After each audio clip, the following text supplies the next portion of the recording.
미국의 유명한 작가 마크 트웨인이 다음과 같은 말을 했습니다. 나는 개와 고양이를 한 우리에 집어넣어 보았다. 그들은 바로 적응하고 어울리기 시작했다. 이번에는 새와 돼지를 그리고 또 염소를 한 우리에 넣어 보았다. 그들은 얼마간의 적응 기간을 거친 다음에 친구가 되는 것을 보았다. 그래서 이번에는 침례교인과 장로교인과 천주교인 그리고 감리교인을 한 우리에 집어넣어 보았다. 그들은 바로 싸움을 시작하더니 시간이 지날수록 점점 더 격렬하게 싸우는 것을 보았다. 무슨 뜻이겠습니까? 무슨 뜻이겠습니까? 믿는 사람들이 하나 되지 못하고 분열하고 싸우는 것을 꼬집는 조커입니다. 오늘 우리가 함께 읽은 성경 에베소서는 바울이 감옥에서 쓴 편지입니다. 예수님이 세상을 떠나신 후에 한 30년 정도 지났을 때 바울이 로마의 감옥에 갇혀서 에베소 교인들에게 이 편지를 썼습니다.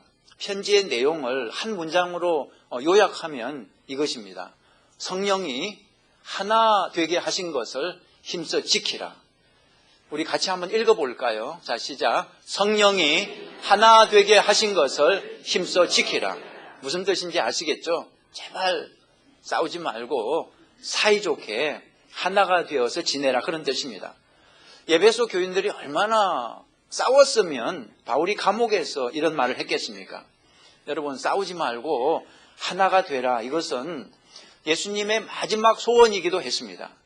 여러분, 지난주에 그 송구영신 특별 새벽기도 나오신 분들은 기억하실 것입니다. 첫날 묵상의 주제가 무엇이었습니까? 첫날 하나님이 주신 주제가 무엇이었습니까? 하나가 되게 하옵소서. 그죠? 하나가 되게 하옵소서. 여러분, 이 주제가 어디에서 나왔습니까? 요한복음 17장이었습니다. 예수님이 세상을 떠나시기 전에 남긴 마지막 기도에서 나왔습니다.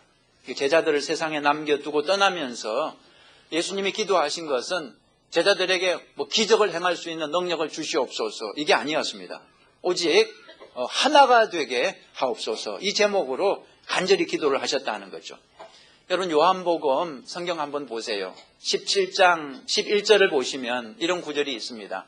나는 세상에 더 있지 아니하오나 그들은 세상에 있사옵고 나는 아버지께로 가옵나니 거룩하신 아버지여 내게 주신 아버지의 이름으로 그들을 보존하사 우리와 같이 그들도 그 다음에 뭐죠?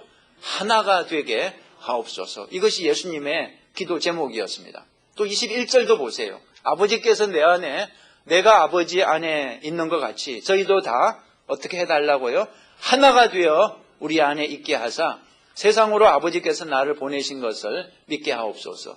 예수님은 제자들에게 이 하나 되는 게 가장 중요하다고 보셨다는 거죠. 하나 되는 게 왜 그렇게 중요할까요? 여러분, 왜 하나가 되어야 됩니까? 여러분, 제자들이 하나가 되어야만이 무슨 일을 할 수 있습니까? 세상을 변화시킬 수 있기 때문입니다. 제자들이 세상을 향해서 할 일은 복음을 전하는 것인데 복음의 핵심은 사랑입니다. 하나님이 세상을 이처럼 사랑하사 독생자 예수 그리스도를 주셨다는 것이 복음인데, 근데 사랑을 말하면서 자기들끼리는 서로 사랑하지 못하고 싸우기만 한다면 세상 사람들이 교인들에게 뭐라고 말을 하겠습니까? 너나 잘하세요, 그러지 않겠습니까? 우리 보고 사랑하지 말고 당신들이나 서로 사랑하세요, 이렇게 핀잔하지 않겠습니까? 그리고 우리는 영적 전쟁을 하고 있습니다. 마귀를 상대로 영적 전쟁을 하는데, 여러분, 전쟁을 할 때 가장 중요한 것은 하나 되는 것입니다. 분열되면 절대 마귀를 이길 수 없습니다. 그래서 하나 되는 것이 하나님의 간절한 소원이라는 거죠. 우리가 분열되는 것은 마귀의 소원입니다. 그래서 여러분, 에덴 동산에서 마귀가 아담과 하와를 분열시키지 않았습니까? 그리고 그 다음에 또 누구를 분열시켰습니까? 아담의 두 아들 가인과 아벨을 또 분열시키지 않았습니까? 분열 뒤에는 반드시 누가 있습니까? 마귀가 있는 것입니다. 분열은 우연이 아닙니다. 마귀가 역사하니까 분열이 일어난다는 거죠. 여러분, 사단이 예수님이 세우신 교회를 무너뜨리기 위해서 가장 좋은 방법은 분열이라는 것을 잘 알고 있습니다. 아무리 큰 교회도 분열이 생기면 아무 일도 못하고 서로 싸우다가 무너지고 마는 것입니다. 그러니까 여러분 배후 세력을 분명히 아셔야 됩니다. 분열 뒤에는 반드시 배후 세력이 있습니다. 악한 영이 역사하는 것입니다. 사단은 이간질 알고 분열시키는 존재입니다. 이렇게 분열의 위험을 잘 아시는 예수님이기 때문에 우리의 하나됨을 놓고 간절하게 마지막으로 기도를 하셨다는 거죠. 그런데 우리의 문제는 이 하나됨의 그 중요성을 잘 모르는 것 같습니다. 특히 우리 한국 사람들이 이 하나됨의 중요성을 잘 모르는 것 같아요. 우리 한국 사람들의 믿음은 참 대단하죠. 그죠? 세계적으로 유명합니다. 매일 새벽에 교회에 나와서 기도하는 민족은 전 세계에서 우리 한국 민족밖에 없을 것입니다. 어저께 송구영신 예배 드릴 때도 그 밤에, 깊은 밤에 교회에 나와서 예배 드리는 민족은 뭐 한국 사람밖에는 없을 것입니다. 우리는 바자회를 해도 막 병이 날 정도로 열심히 하잖아요. 그죠? 하여튼 기도의 열심, 이 봉사의 열심은 한국 교회가 자랑할 만한 것이고 또 칭찬받아 마땅합니다. 그런데 여러분, 우리에게는 약점이 하나 있습니다. 약점이 무엇입니까? 우리 약점이 뭐예요? 아시죠? 싸우기를 잘한다는 것입니다. 기도와 봉사의 열심이 빗나가서 이 싸움의 열심으로 가끔 변한다는 거죠. 하여튼 한국 사람들처럼 잘 싸우는 민족도 그렇게 흔하지 않을 거리요. 특히 이민교회를 보면 하여튼 새로 생겨나는 것도 잘하고 또 그냥 싸워가지고 없어지는 것도 잘하고, 한국 교인들이 잘 싸우는 이유는 싸우는 게 얼마나 나쁜 건지 그걸 잘 모르기 때문이 아닌가 그렇게 생각해요. 이게 얼마나 악한 건지 잘 모르기 때문이 아닌가. 우리 한국 교인들은 술, 담배가 죄라는 것은 너무나 잘 알고 있습니다. 그래서 교인이 되면 술, 담배 끊어야 된다 이렇게 생각을 하죠. 혹시 해도 몰래 하지 그렇게 티를 내지 않습니다. 몰래 하시는 분들 여기 아마 계실 거예요. 근데 이상하게도 싸우는 것은 이거 죄라고 생각을 안 하는 것 같아요. 몰래 싸우는 사람 별로 못 봤어요. 그냥 뭐 대놓고 그냥 싸우더라고요. 대놓고 보이는 데서. 싸움이 얼마나 큰 죄인지 모르기 때문에 그러는 것입니다. 여러분 성경을 보면 싸우는 게 큰 죄에 해당합니다. 마태복음 5장 23절 여러분 성경 한번 보세요. 예물을 제단에 드리다가 거기서 내 형제에게 원망 들을 만한 일이 있는 줄 생각나거든 어떻게 하라 그랬습니까? 예물을 그냥 주고 돌아가서 형제와 화목하고 그 후에 와서 예물을 드리라는 것입니다. 무슨 뜻입니까? 여러분 싸우면서 하나님이 예배해봤자 하나님이 받지 않으신다는 것입니다. 싸울 바에야 예배 드리지 말고 가서 화해하고 다시 그때 와서 예배를 드리라는 것입니다. 그만큼 하나님은 우리가 사이좋게 지내는 것을 중요하게 생각을 하신다는 거죠. 여러분 어떻게 해야 사이좋게 지낼 수 있을까요? 어떻게 해야 우리가 싸우지 않고 하나가 될 수 있겠습니까? 바울은 오늘 편지에서 이 하나 되는 방법을 가르쳐 주고 있습니다. 여러분 오늘 설교 잘 들으시고 이제 하나가 되시기 바랍니다. 세 가지 방법이 있습니다. 하나 되는 방법 세 가지가 있는데요. 첫째, 이것을 믿어야 됩니다. 어떻게 하나인 것을 믿어라. 여기 가로에 들어갈 게 뭘까요? 이미 하나인 것을 믿어라 이것입니다. 한번 따라해 보시죠. 이미 하나인 것을 믿어라. 여러분 이것이 가장 중요합니다. 하나가 되기 위해서 제일 먼저 우리가 해야 할 일은 이미 우리가 하나인 것을 믿어야 됩니다. 이 무슨 뜻입니까? 그런데 아니 이미 언제 우리가 하나가 되었습니까? 우리가 예수님을 믿을 때 우리는 이미 예수님 안에서 하나가 되었다는 것입니다. 우리가 예수님을 주님으로 영접하면 우리를 다스리는 영이 바뀝니다. 옛날에는 마귀가 우리를 지배했지만 이제는 하나님의 영이 성령이 우리를 지배하는 거죠. 그래서 오늘 성경에서 바울이 이렇게 말을 했습니다. 에베소서 4장 3절 다시 보시면 평안에 매는 줄로 그 다음에 뭐죠? 성령에 하나 되게 하신 것을 힘써 지키라. 성령이 이미 하나 되게 하셨다는 것입니다. 앞으로 성령이 하나 되게 하실 것이라는 그런 뜻이 아닙니다. 성령이 이미 우리를 하나 되게 하셨다는 것입니다. 예수님 믿는 그 순간 우리는 예수님과 함께 우리는 다 하나가 됐습니다. 여러분 이해가 안 되시면 부부를 한번 생각해 보세요. 부부는 결혼식 날 혼인의 서약을 함으로 하나가 된 것입니다. 여러분 부부가 되었다는 것은 무슨 뜻입니까? 이제는 하나가 되었다는 뜻입니다. 그래서 혼인을 주례하는 목사는 이렇게 선포합니다. 하나님이 하나 되게 하신 것을 사람이 나눌 수 없느니라. 여러분, 이혼은 무엇입니까? 이혼은 한 몸이 된 것을 억지로 찢어내는 것입니다. 그래서 두 사람 다 큰 상처를 입고 마는 것입니다. 마찬가지로 우리 성도들의 관계도 그렇습니다. 우리가 예수님을 주님으로 영접한 그 순간 성령께서 우리를 이미 하나로 만드신 것입니다. 우리는 이미 하나의 교회가 된 것입니다. 하나의 성도가 된 것입니다. 하나가 됐는데 내 마음에 안 든다고 이렇게 찢어지고 갈라지고 하면 큰 상처를 받는 거죠. 여러분, 부부가 이혼을 하는 가장 큰 이유가 무엇이라고 생각하십니까? 부부가 이혼을 하는 가장 큰 이유는 하나가 되었다는 것을 믿지 않기 때문에 그렇습니다. 결혼을 한 후에도 마음에 안 들면 둘로 나눌 수 있지 이렇게 생각하니까 이혼을 하는 것입니다.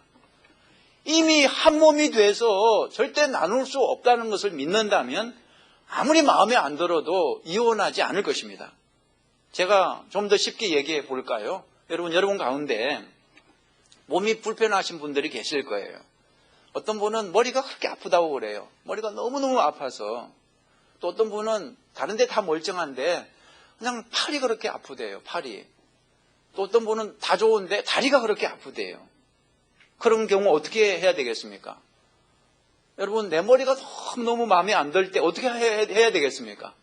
잘라버리시겠어요, 머리? 여러분, 팔이 마음에 안 들 때 어떻게 하시겠어요? 그냥 잘라버리시겠어요? 다리가 마음에 안 든다고 해서 너 이제 내 다리 아니야, 잘라버리시겠어요? 그럴 수 없다는 겁니다. 내 몸인데 이미 하나가 됐는데 어떻게 하시겠습니까?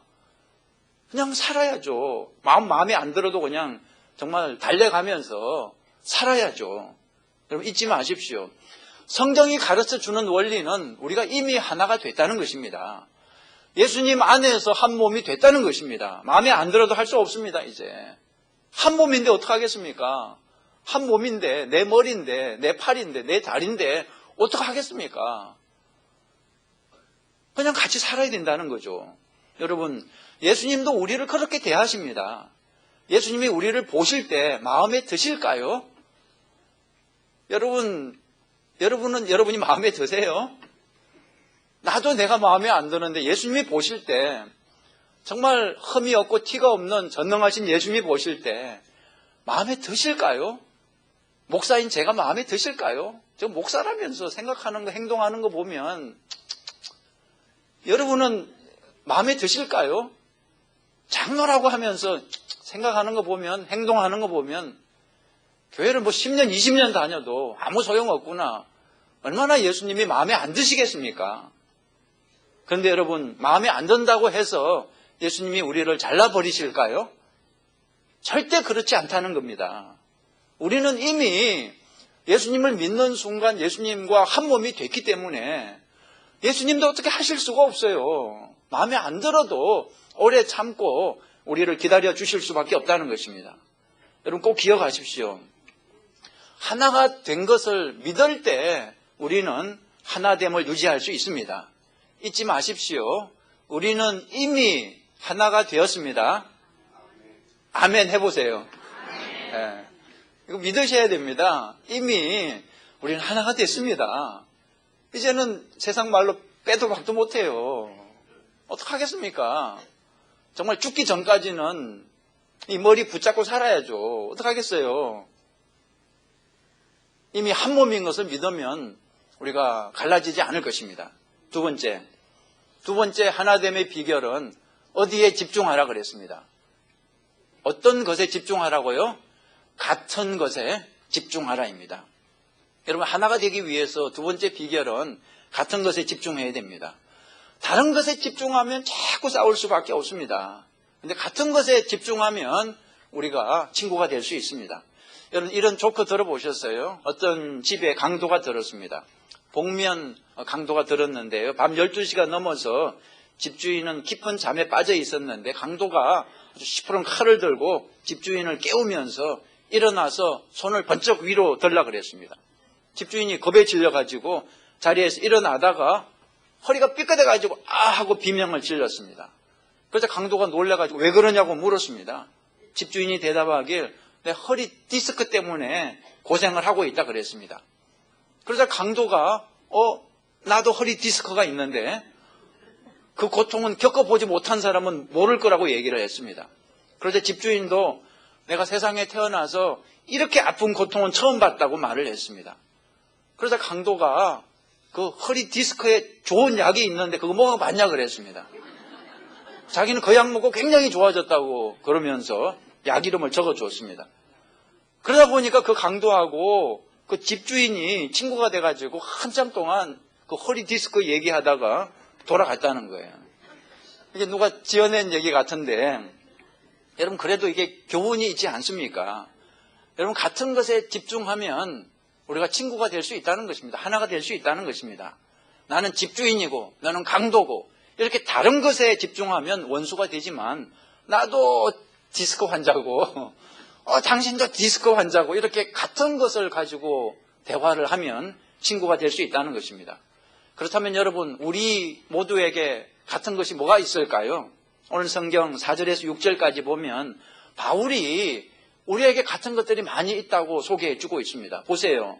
뭐가 같다고요? 첫째, 한 몸, 주 안에서 한 몸이고 한 성령이고 세 번째, 한 소망을 가지고 있고 한 주님이고 한 믿음을 가지고 있고 한 세례를 받았고 한 분 하나님 아버지를 믿고 있다는 거죠.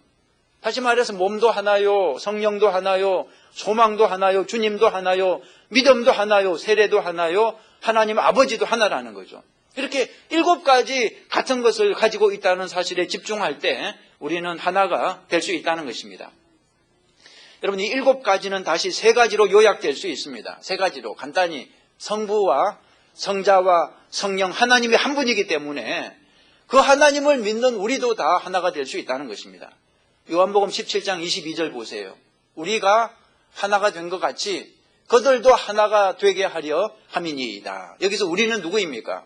성부, 성자, 성령 삼위일체 하나님을 뜻합니다. 하나님이 한 분이신 것 같이 우리 믿는 사람들도 다 하나가 돼야 된다는 거죠. 여러분 예수님이 택하신 그 12제자들 한번 생각해 보세요. 너무너무 다른 사람들이에요. 인간적으로 볼 때는 결코 하나가 될 수 없는 개성이 너무나 뚜렷한 사람들이었습니다. 여러분 베드로 성격 아시죠? 베드로는 다혈질입니다. 그냥 확 이렇게 막 터뜨리는 사람이죠. 충동적이고 나서기 좋아하고. 야고보, 요한 어떤 사람입니까? 별명이 야고보와 요한 별명 아세요? 우리의 아들들입니다. 다시 말해 벼락같이 화를 잘 내는 사람이었습니다. 도마는 어떤 사람이었습니까? 도마는 조용한데 의심이 많은 사람이었습니다. 마태는 어떤 사람입니까? 세리였습니다.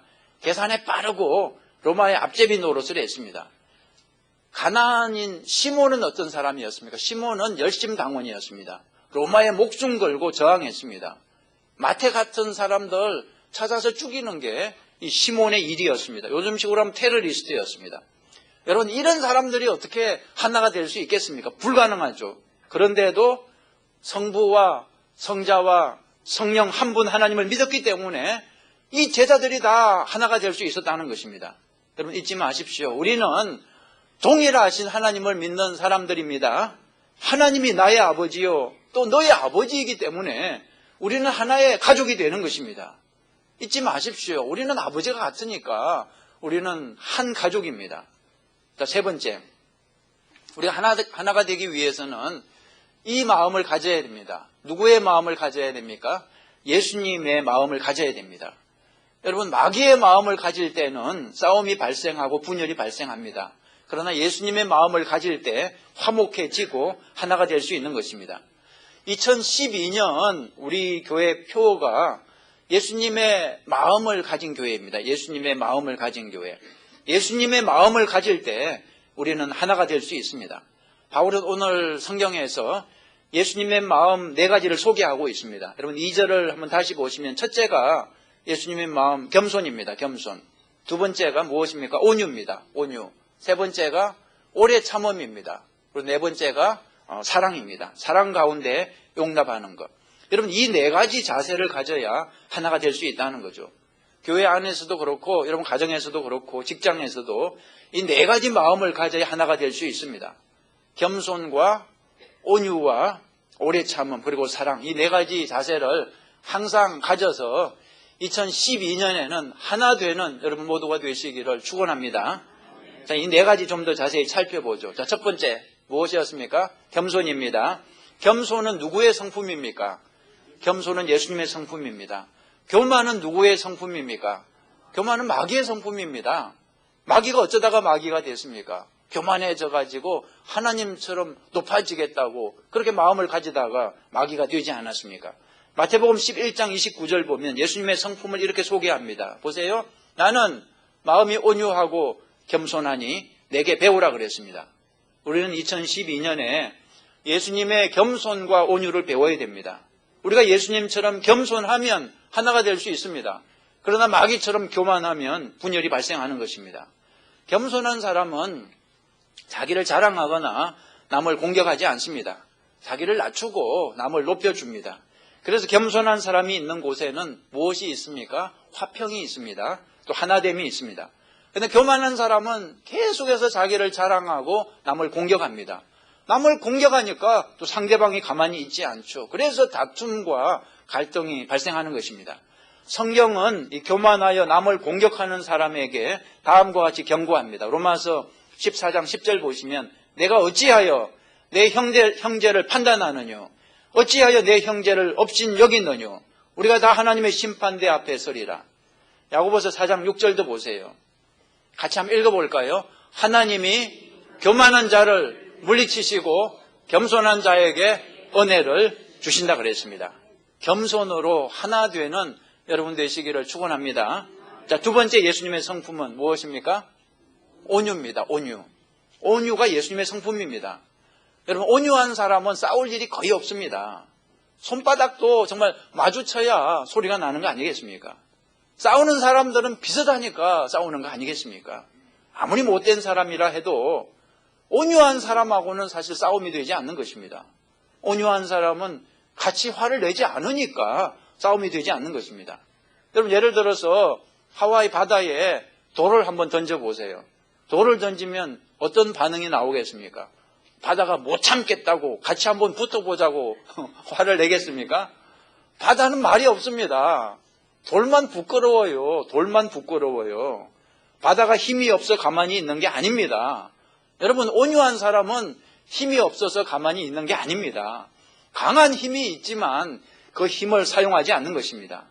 여러분, 2012년에는 누가 싸우자고 덤비면 같이 싸우는 사람이 되지 마시고 바다같이 온유한 마음으로 돌을 품어버리는 여러분 모두가 되시기를 축원합니다.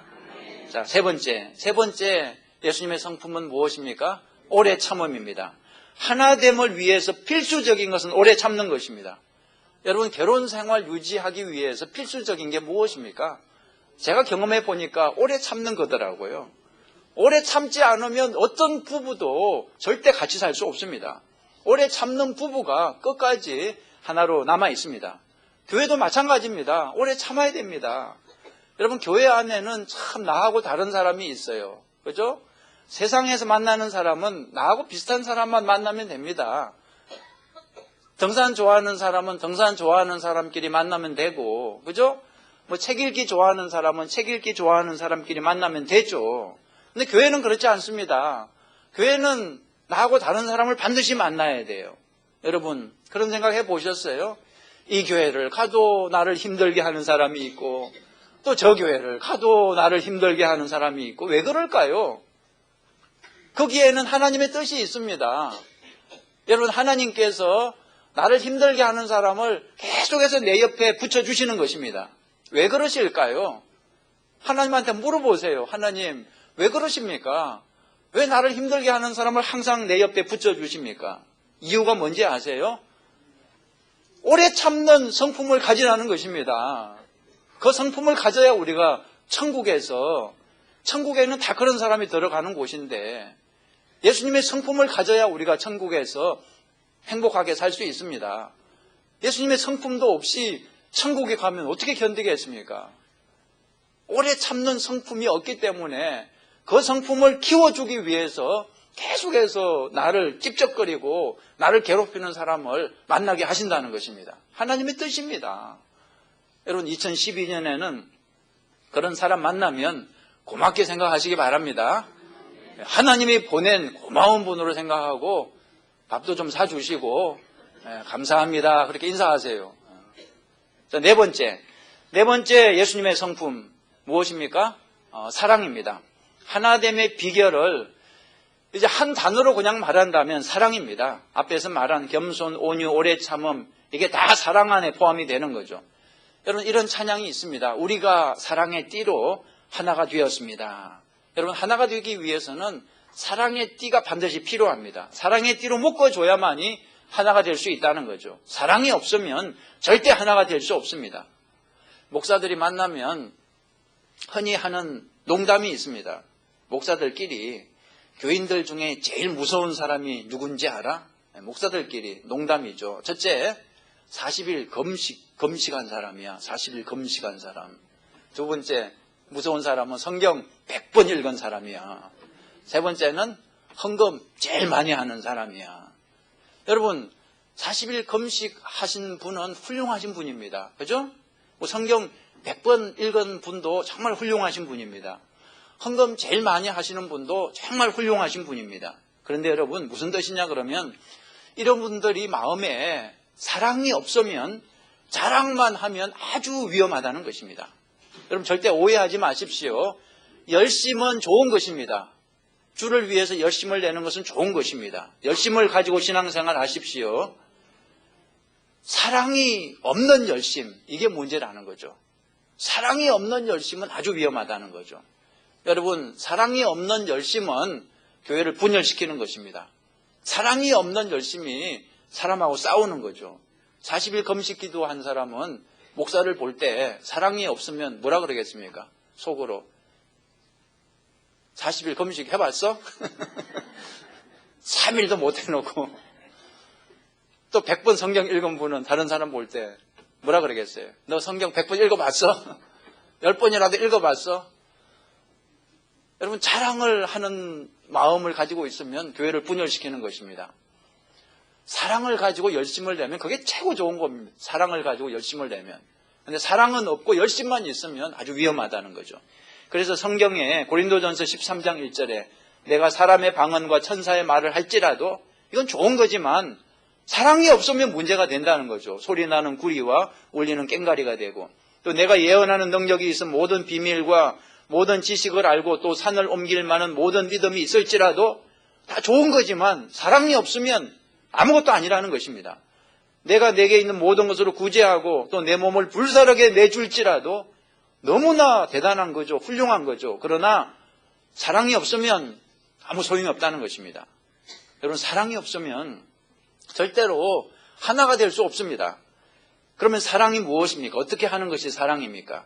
여러분 고린도전서 13장 5절 보면 사랑은 어떻게 하는 것입니까? 자기의 유익을 구하지 아니하며. 그죠? 여러분 사랑은 자기 유익을 구하지 않는 것입니다. 마귀가 우리를 분열시키기 위해서 가장 즐겨 사용하는 말은 손해보지 마라 그겁니다. 절대 손해보지 말라. 네가 바보야 왜 손해봐. 너의 권리를 주장해 이거죠. 가정에서도 마귀가 우리를 그렇게 분열시킵니다. 절대 손해보지 마. 네가 바보야. 남편의 권리를 주장해. 아내의 권리를 주장해. 여러분 마귀 말대로 손해 안 보고 내 유익을 주장하면 어떻게 될까요? 그러면 공평한 가정이 될까요? 공평한 교회가 될까요? 절대 그렇지 않습니다. 반드시 분열이 생기는 것입니다. 여러분 사랑은 내 유익을 구하는 것이 아닙니다. 사랑은 자기 유익을 구치 아니하고 예수님이 그 본을 보여주시지 않았습니까? 예수님은 하나님의 아들이었습니다. 전능하신 하나님이었습니다. 그런데 그 모든 자기의 유익을 포기하고 세상에 내려오셔서 우리 대신 십자가를 지고 돌아가신 거 아니겠습니까? 고린도전서 8장 1절에 여러분 보세요. 지식은 교만하게 한다 그랬습니다. 그러나 사랑은 덕을 세운다 그랬습니다. 무슨 뜻입니까? 여러분 지식을 교만하게 주장하면 분열이 생깁니다. 그러나 사랑으로 덕을 세우고 용납하면 화평이 생긴다는 거죠. 여러분 지식 자체는 좋은 겁니다. 지식이 있어야 참과 거짓을 분별할 수 있죠. 그러나 지식만 있고 사랑이 없을 때 사람을 해치게 됩니다. 여러분 지식을 주장해서 다른 사람을 공격하는 사람이 되지 마십시오. 여러분 가정에서도 여러분의 지식을 주장해서 상대방을 공격하면 안 됩니다. 사랑으로 덕을 세우는 여러분 되시기 바랍니다. 여러분 신약 성경의 고린도 교회는 굉장한 분열을 경험했습니다. 뭐 때문에 분열을 경험했냐 그러면 고기를 먹느냐 마느냐 이 문제를 놓고, 그 고기는 우상에게 바쳐진 고기였는데요. 옛날에 우리 한국교회도 그런 어려움을 겪었죠. 한쪽에서는 제사 음식 먹어도 된다, 한쪽에서는 안 된다. 우리 어릴 때도 그거 가지고 굉장히 싸웠어요. 옛날 미국 교회에서 있었던 일입니다. 술집에서 쓰던 전자올겐이 교회 기정이 됐습니다. 술집이 문을 닫으면서 올겐을 교회에 기정했습니다. 근데 그 올겐을 놓고 이걸 교회에서 받아도 되느냐, 받으면 안 되느냐, 이걸 예배 드릴 때 사용해도 되느냐, 안 되느냐, 이걸 가지고 분열이 생겼습니다. 여러분 생각에는 어떻게 생각하세요? 이걸 써도 됩니까? 안 됩니까? 안 된다고 말하는 사람은, 아니, 술 마시는데, 죄 짓는데, 사용한 물건을 어떻게 거룩한 교회에서 예배 드리는데 쓸 수 있냐 그러고, 또 된다는 사람은 아니 죄는 사람이 졌지 올겐이 무슨 죄가 있냐고 우리는 그냥 죄 없는 물건을 쓰는 거지 괜찮다고 주장을 하고, 이걸 가지고 교회가 막 된다 파와 안 된다 파가 싸워가지고 교회가 나눠졌어요. 분열이 됐습니다. 두 쪽이 났습니다. 실제로 그런 일이 있었어요. 여러분 지금도 이와 같은 불화들이 문제들이 발생하고 있습니다. 저번에 한국에서 소고기, 미국 소고기 먹어도 되느냐 안 되느냐 이거 가지고 아이 코미디를 참 하시지.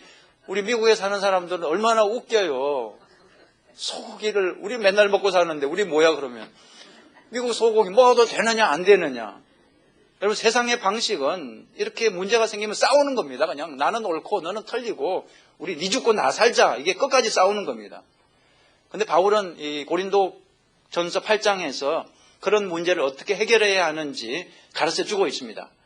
여러분 바울의 입장은 본래 무엇이었을까요? 고기를, 그 우상에게 바쳐졌던 고기를 먹어도 된다였을까요? 바울은 원래 안 된다였을까요? 고린도전서 8장 4절을 보시면 바울의 입장이 나옵니다. 그러므로 우상의 제물을 먹는 일에 대하여는 우리가 우상은 세상에 아무것도 아니며 또한 하나님은 한 분밖에 없는 줄 아노라. 우상은 아무것도 아니기 때문에 하나님께 감사하고 먹으면 아무 문제가 없다. 이것이 바울의 생각이었습니다. 그런데 여러분 바울은 자기 생각을 고집하지 않았습니다. 그 문제를 놓고, 고기 먹는 문제를 놓고 형제하고 싸우려고 하지 않았습니다. 고기 먹어서는 안 된다고 주장하는 형제들을 틀렸다고 무시하거나 멸시하지 않았습니다. 바울은 싸울 바에야 차라리 나도 고기를 먹지 않겠다 그렇게 말했습니다. 고린도전서 8장 13절 보세요. 그러므로 만일 음식이 내 형제를 실족하게 한다면 나는 영원히 고기를 먹지 아니하며 내 형제를 실족하지 않게 하리라. 여러분 여기서 분쟁 해결의 방법을 발견할 수 있습니다. 무엇입니까? 내 유익을 내려놓는 것입니다. 그냥 내 입장을 내려놓는 것입니다. 그냥 사랑으로 상대방을 용납하는 것입니다. 바울의 본래 성품은 양보하는 사람이 아니었습니다. 바울은 본래 성격이 너무 고집이 센 사람이었어요. 그래서 걸핏하면 동력자들하고 싸우는 성격이었습니다. 베드로하고도 싸웠고요. 또 마가 때문에 바나바하고도 싸웠고요. 그런데 지금 고린도 교회에서 바울의 모습은 전혀 달라진 것을 발견하게 됩니다. 옛날처럼 자기 주장하고 싸우는 사람이 아닙니다. 이제는 자기하고 다른 사람을 품어주는 성숙한 사람이 된 것입니다. 여러분 저와 여러분도 이와 같은 믿음의 성장이 있기를 바랍니다. 교회를 오래 다니면 고집이 죽어야 됩니다. 교회를 오래 다니면 다닐수록 내 고집이 죽어야 돼요. 믿음이 커지면 커질수록 더 많이 양보할 수 있어야 됩니다. 여러분 세상에는 참 많은 불화가 있어요. 그런데 그 불화의 원인들을 찾아보면 하찮은 것들입니다. 예를 들어서 그 이혼하는 것도 정말 별거 아닌 거 가지고 싸우고 이혼하고 그러잖아요. 어떤 집은 치약 때문에 이혼했다 그래요. 치약을 놓고 어떻게 남편은 중간에서부터 짜고 아내는 밑에서부터 차근차근 짜고, 아내가 맨날 남편한테 당신은 왜 치약을 중간에서부터 짜냐고, 낭비가 심하지, 밑에서부터 차근차근 짜야지, 왜 이렇게 사람 말을 안 듣냐고, 나를 무시하냐고, 나를 멸시하냐고. 이러면서 서로 갈라져서 이혼했다는 얘기도 들었습니다. 또 어떤 부부는 또 양말 벗어놓는 걸 가지고 아니 양말 빠는 사람 생각도 해줘야지 왜 꼭 양말을 뒤집어서 놓냐고, 똑바로 놓으면 안 되냐고, 당신은 아내를 무시하는 거냐고, 나를 멸시하는 거냐고, 이래가지고 또 이혼한 부부도 있다고 들었습니다. 여러분 무슨 뜻이냐 그러면 많은 사람들이 진리 때문에 싸우는 게 아니라는 것입니다. 그냥 치약이나 양말처럼 별것도 아닌 사소한 것을 가지고, 교회도 마찬가지입니다. 여러분 교회 싸우는 거 보세요. 무슨 진리 때문에 교회가 싸웁니까? 아주 사소한 것 때문에 이 음식 먹을 것인가, 저 음식 먹을 것인가, 카페트 색깔 파란 걸로 할 것인가, 빨간 걸로 할 것인가, 이거 가지고 그냥 싸우고 갈라지는 거 아니겠습니까? 여러분 진리를 위해서는 목숨 걸고 싸워야 됩니다. 진리를 위해서는. 그러나 진리가 아니라면 치약의 문제, 양말의 문제, 음식의 문제, 카페트 색깔의 문제, 이런 거는 어떻게 하면 됩니까? 그냥 내가 포기하면 됩니다. 내가 그냥 양보해버리면 됩니다. 바울은 고기 때문에 싸움이 생기니까 얼른 그냥 자기가 양보를 해버렸어요. 자기는 본래 고기를 먹는 사람이었지만 양보를 해가지고 나도 안 먹겠다 이렇게 선포했습니다. 고린도 교회 사람들은 바울이 고기를 먹는 사람에 속한다는 것을 잘 알고 있었습니다. 바울은 당연히 고기 먹는 사람 편을 들어줄 줄 알았습니다. 그런데 바울이 스스로 고기를 먹지 않겠다고 그렇게 선언했을 때 감동을 받았습니다. 거기서 그 분쟁이 사라질 수 있었습니다. 여러분 진리의 문제는 양보할 수 없지만 진리의 문제가 아니라면 내 유익을 포기하는 저와 여러분 되시기 바랍니다. 그러면 하나 될 수 있다는 것입니다. 말씀을 마치겠습니다. 하나님은 하나 된 교회에 복을 주십니다. 교회가 하나 돼야 하나님이 주시는 복을 받을 수 있습니다. 우리 감남교회 특별히 직분 가지고 계신 분들은 교회 하나됨을 보호해야 됩니다. 나를 주장해서 교회를 분열시키면 안 됩니다. 교회 하나됨을 보호하겠다는 서약을 해야 됩니다. 우리가 다음 주에 그 서약을 할 것입니다. 우리는 우리가 속한 교회를 정말 사랑이 넘치는 교회로 만들어야 됩니다. 그러면 세상 사람들이 교회를 찾아와요. 왜 그런지 아세요? 세상 사람들은 목이 마른 사람들입니다. 무엇에 목이 마릅니까? 사랑에 목이 마른 사람들입니다. 사랑받기를 원하죠. 우리 교회가 정말 사랑으로 하나가 된다면 세상 사람들이 교회를 찾아올 거예요. 여러분 우리가 사랑으로 하나 되는 것이야말로 가장 확실한 전도의 방법인 것을 믿으시기 바랍니다. 아무리 많은 사람들을 전도해 와도 우리가 사랑으로 하나 되지 않고 그저 싸운다면 다 그 사람들을 다 잃어버리고 만다는 거죠. 예수님의 마음은 사랑입니다. 2012년에는 사랑으로 하나 되는 저와 여러분 모두가 되시기를 주님의 이름으로 축원합니다. 우리 옆에 분하고 인사 한번 하죠. 우리 사랑으로 하나 됩시다. 이렇게 인사 한번 하죠. 사랑으로 하나 됩시다. 기도하시겠습니다.